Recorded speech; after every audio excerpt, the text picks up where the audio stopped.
안녕하세요. 다원에서 수학을 가르치고 있는 문승환입니다. 네, 드디어 여러분들이 정말 열심히 준비하던 첫 중간고사, 첫 시험이 이렇게 끝나게 되었습니다. 여러분들이 열심히 준비한 만큼 원하는 결과가 나온 학생들도 있을 것이고 준비한 것에 비해서 조금 아쉽게 본 친구들도 있을 거예요.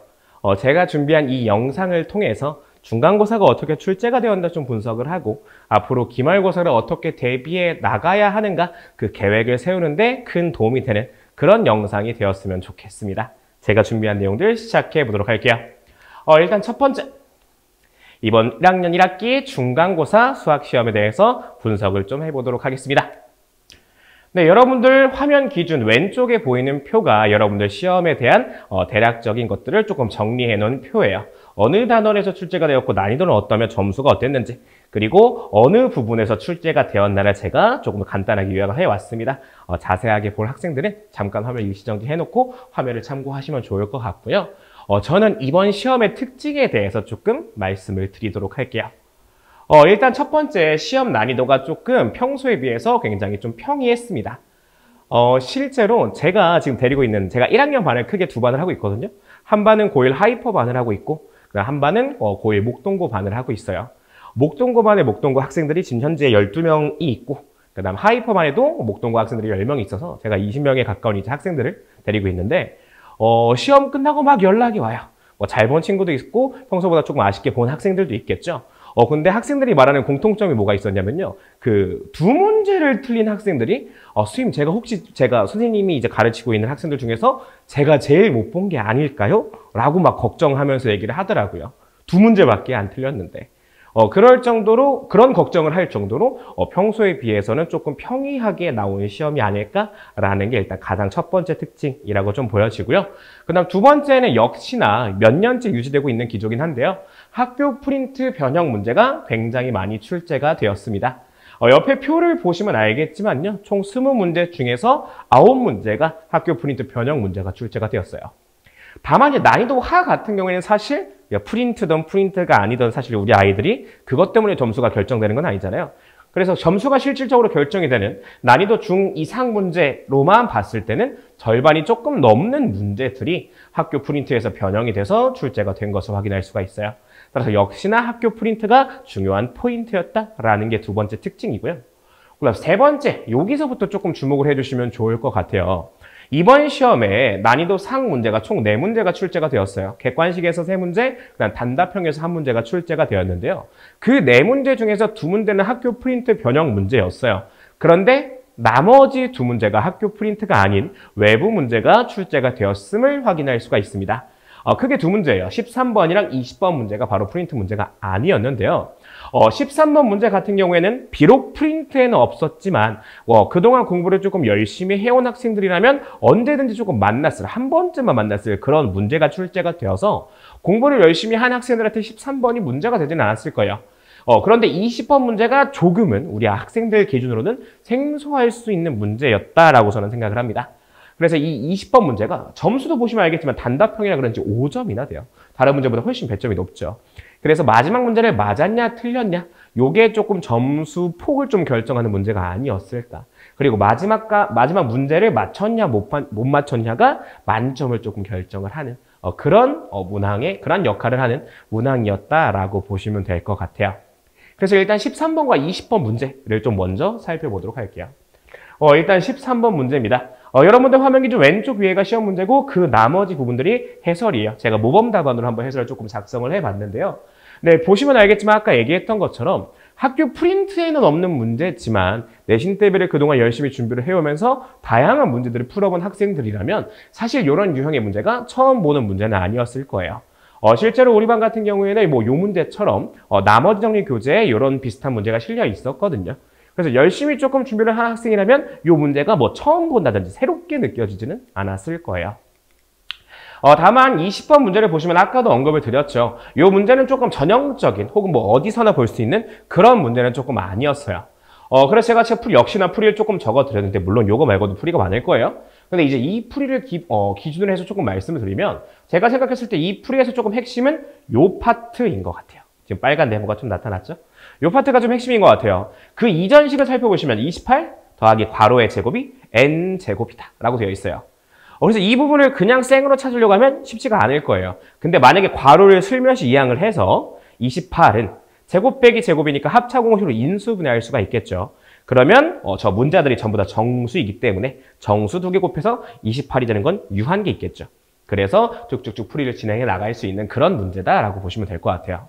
사실 저 네모 파트에 해당하는 저 풀이는 사실은 제가 생각했을 때에는 우리 나중에 기말고사 범위의 여러 가지 방정식, 거기서 특히나 부정방정식 파트에서 많이 쓰는 아이디어다 보니까 만약에 그 부분 파트까지 조금 열심히 공부를 한 학생들이라면 저 풀이가 어색하진 않았겠지만 만약에 그렇지 않은 학생들일 경우에는 저렇게 풀이를 진행하는 데는 조금 어려움이 있었을 것이고 그래서 아까 초반에 얘기했던 것처럼 이 문제가 좀 만점이냐 아니냐 혹은 고득점이냐 아니냐를 결정하는 그런 문제가 아니었을까 생각을 합니다.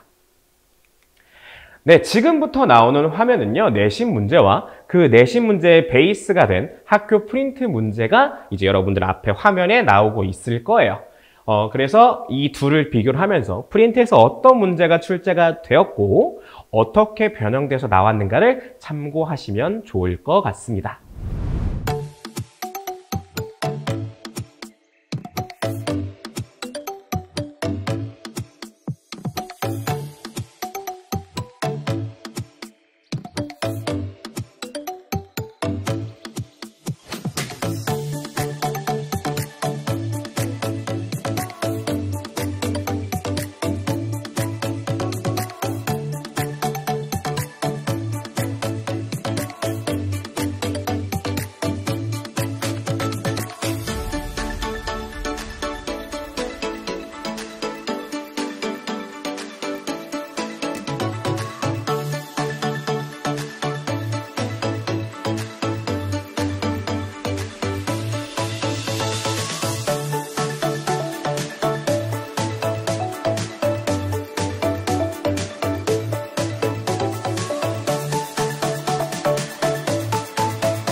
여러분들 이제 앞에 화면들을 통해서 어떻게 좀 변형되어서 출제가 되었나 확인을 조금 하셨을 거예요.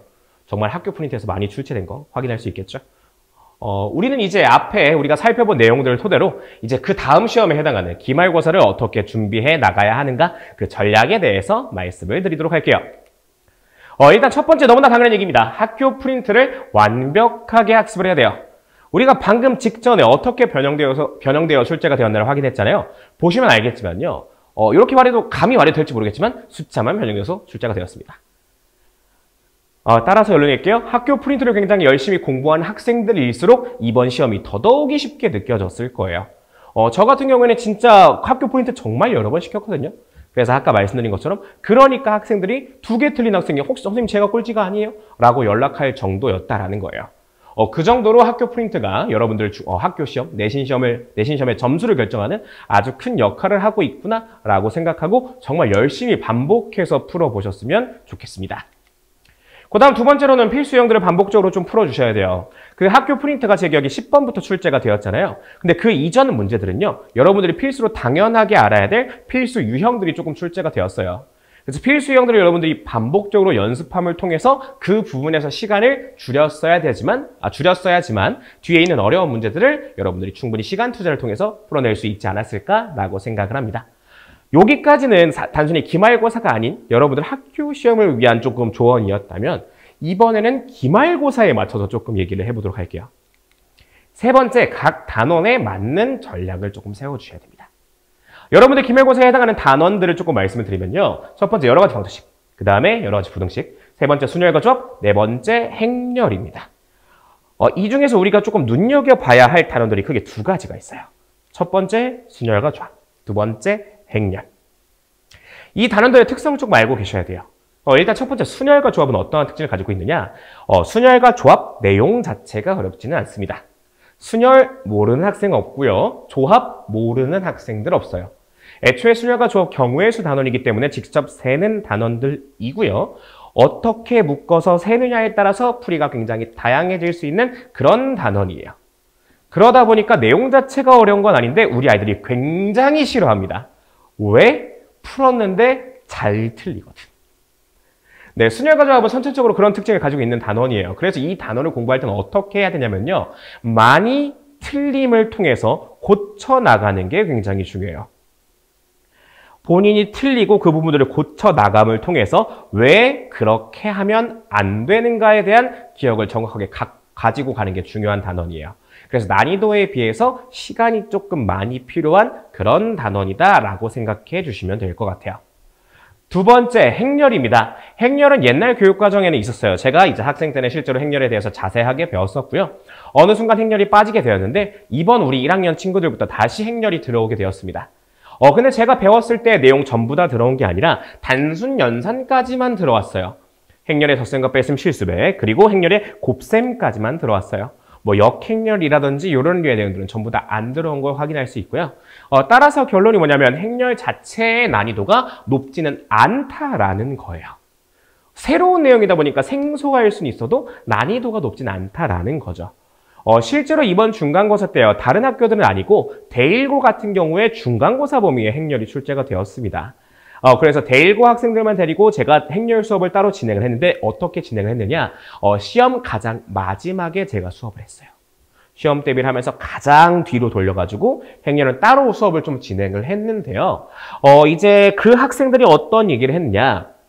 선생님, 제가 시험 끝나고 실제로 물어봤어요. 저희 반 학생들 같은 경우는 행렬 문제를 단 한 문제도 어려워하지 않았대요.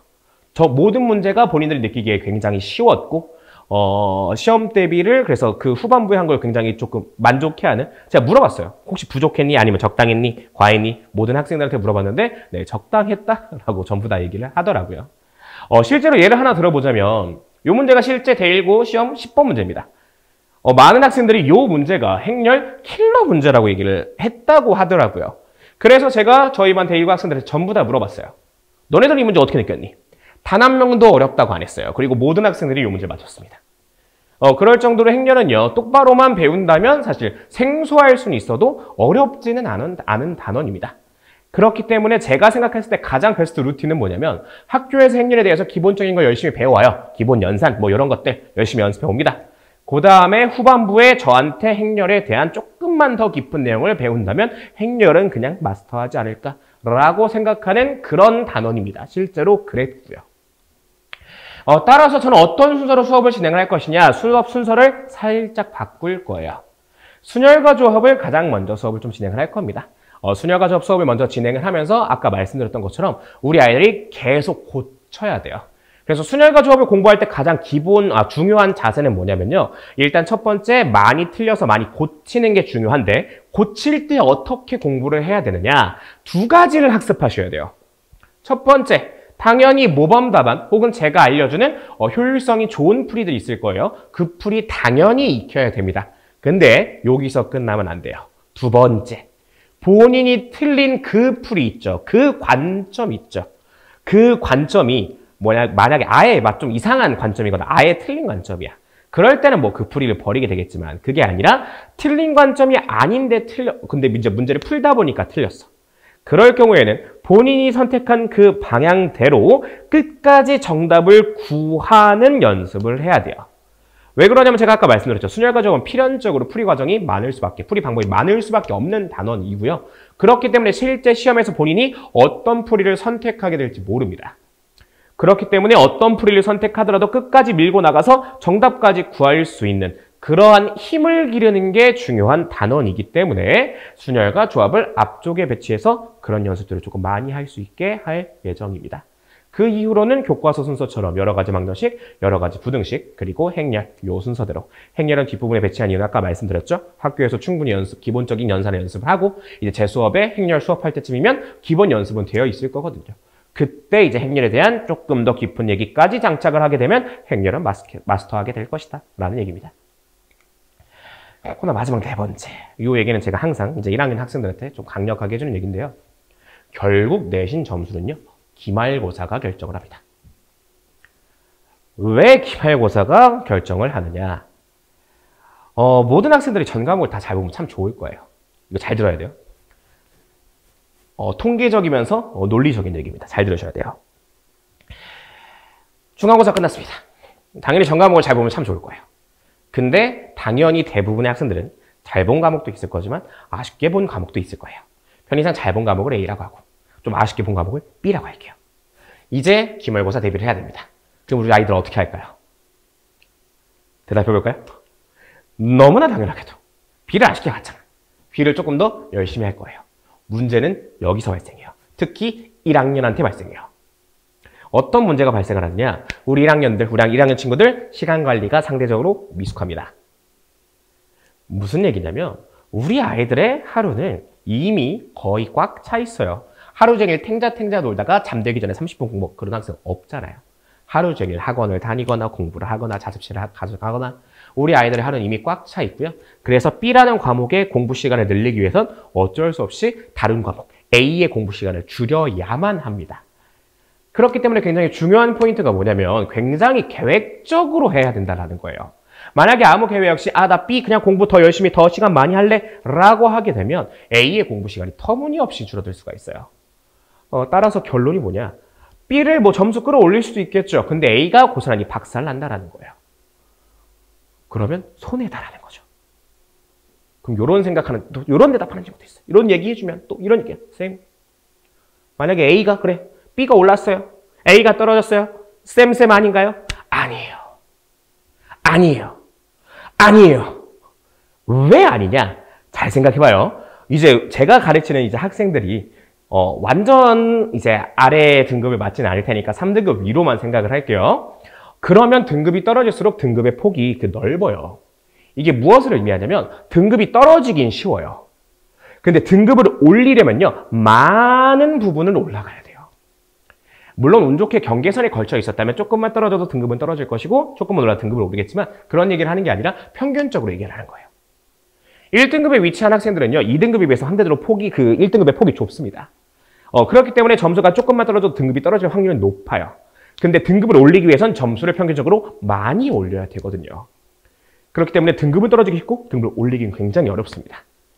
그렇기 때문에 만약에 B 과목의 성적을 올리고 싶다. 그러면 A 과목의 성적을 유지를 하면서 B 과목의 성적을 올려줘야지만 이득이고 그 외의 선택지들은 거의 다 손해다라는 거예요. 그렇기 때문에 중요한 게 뭐다? 기말고사를 굉장히 잘 봐야 됩니다. 어차피 성적이라는 건 중간 플러스 기말, 합산으로 나와요. 그렇기 때문에 중간에 만약에 어느 정도 선방을 했다. 그럴 경우에는요. 기말고사 점수를 얼마나 잘 만드느냐가 결국 등수를 결정할 거예요. 그러니까 만약에 중간고사를 조금 본인 생각보다 아쉽게 본 학생들이 있다. 네, 기말고사 점수 만드시면 돼요. 기말고사가 어떻게 보면 기회입니다. 기말고사 정말 열심히 준비해가지고 성적을 쫙 끌어올리시면 좋겠고요.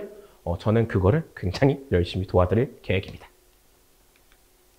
마지막으로 제가 맡고 있는 고1 목동고 반에 대해서 소개를 드리는 걸로 좀 마무리 지어보도록 할게요. 일단 제가 수업하고 있는 목동고 반은 5월 9일 수요일에 개강을 하게 될 거고요. 당연히 수업 대상은 1등급을 목표로 하는 목동고 1학년 재학생들이 될 겁니다. 저는 좀 빡세게 가요.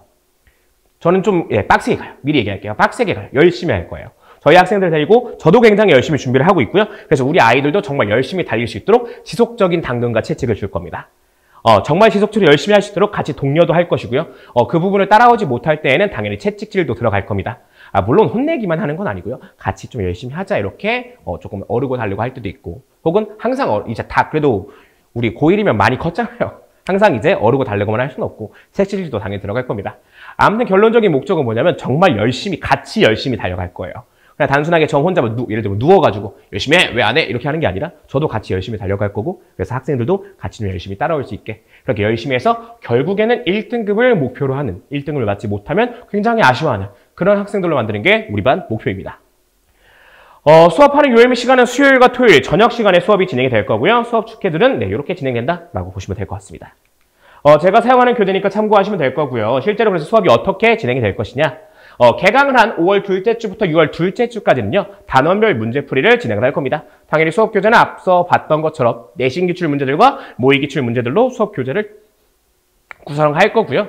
이때 과제는 당연히 기본적으로는요. 수업 교재 복습 및 마무리하는 것과 시중 문제집이 나가게 될 거예요. 거기다 추가적으로 어떤 것이 나갈 것이냐. 이런 자료들이 나갈 겁니다.